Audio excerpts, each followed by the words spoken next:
Sa isang kulungan bakal ay may taong malungkot umiiyak. Ang tanong niya sa sarili ay kailan magigisna ng liwanag. Malayo ang iniisip at nakakuyong yaring mga palad. Bakit daw siya nagdurusa sa kasalanang di niya ginawa?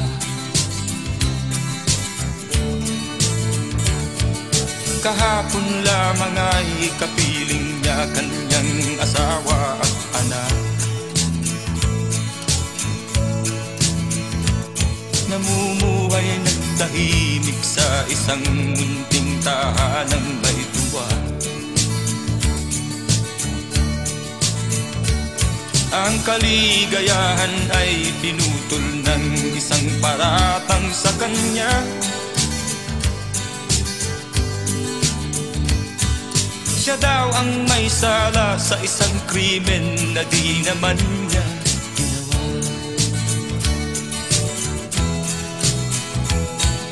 Wala na bang katarungan ng isang nilalang na katulad niya? Ilan pang tulad niya ang magdurusa ng walang kasalanan? Di ba't ang batas natin pantay-pantay, walang mahirap mayaman? Bakit marami ang nagdurusang mga walang kasalanan?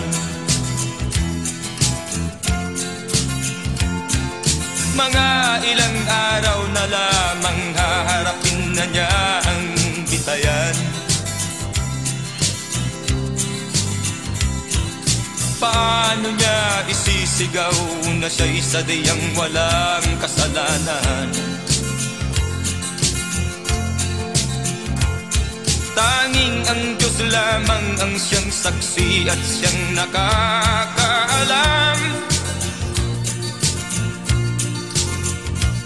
Diyos na rin ang siyang bahalang maningil kung sinong may kasalanan. Dumating na ang araw, haharapin na niya kanyang kamatayan.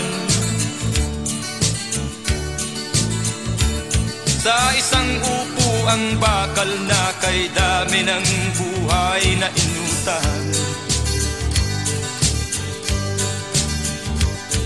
O ang batas ng tao kung minsan ay di mo maintindihan.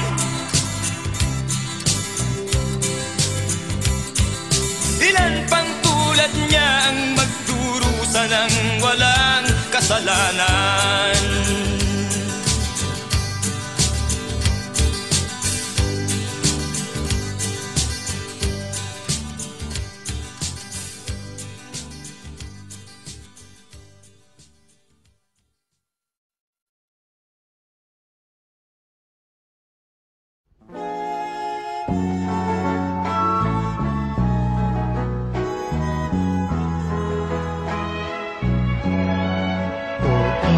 Sarap na mabuhay sa daigdigan, lalo na kung kapiling ang mahal sa buhay.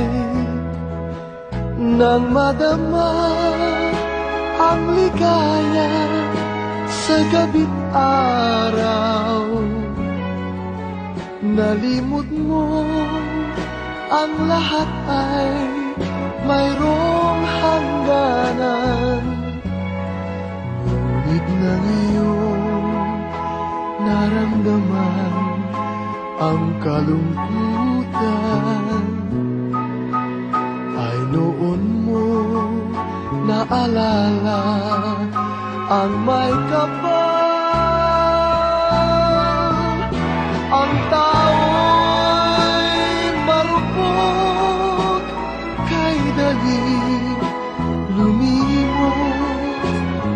Diyos na ang lahat, Siya ang nagdulot.